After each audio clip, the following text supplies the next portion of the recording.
Assalamualaikum warahmatullahi wabarakatuh. Selamat malam, Bapak Tutor.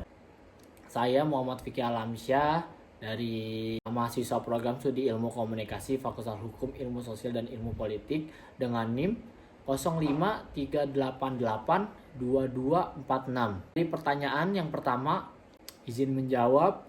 Saya ingin menjelaskan term adalah unsur dasar dalam logika yang digunakan untuk menyatakan sesuatu bisa berupa objek, konsep, atau kategori.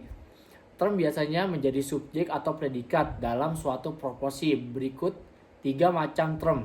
Nah, jadi 3 macam term ini ada term konkret dan abstrak, lalu ada term positif dan negatif, lalu ada juga term universal dan individual. Saya akan jelaskan term konkret terlebih dahulu. Dalam merujuk pada benda atau hal yang bisa ditangkap oleh panca indera. Contohnya, meja, manusia, dan kucing. Lalu ada term abstrak. Nah, term abstrak ini merujuk pada ide atau konsep yang tidak bisa ditangkap oleh panca indera.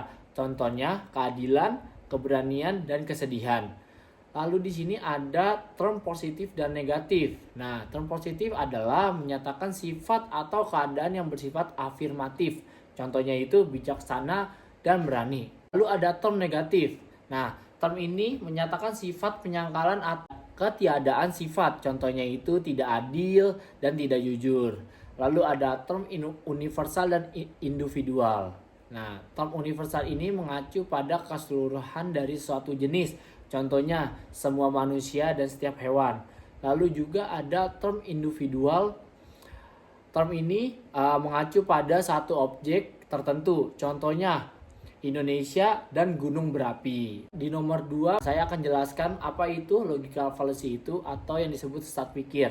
Nah, logical fallacy itu adalah kesalahan dalam penalaran yang terlihat logis tetapi sebenarnya keliru dan dapat menyesatkan. Salah satu bentuk sesat pikir adalah, contohnya itu menyerang pribadi orang yang berargumen, bukan argumennya. Nah, di sini ada contoh, kamu jangan percaya argumen contohnya si Vicky.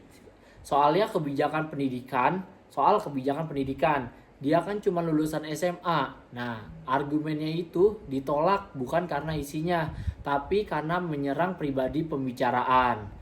Nah, lalu cara terhindar dari logika fallacy itu adalah fokus pada argumen, bukan siapa yang menyampaikan. Nah, yang nomor 2, gunakan premis yang jelas dan relevan. Yang nomor 3 itu periksa validasi dan konsistensinya logika dalam argumen tersebut. Lalu yang nomor 4 itu pelajari jenis-jenis fallacy untuk mengenalinya. Sekian dari jawaban saya. Wassalamualaikum warahmatullahi wabarakatuh.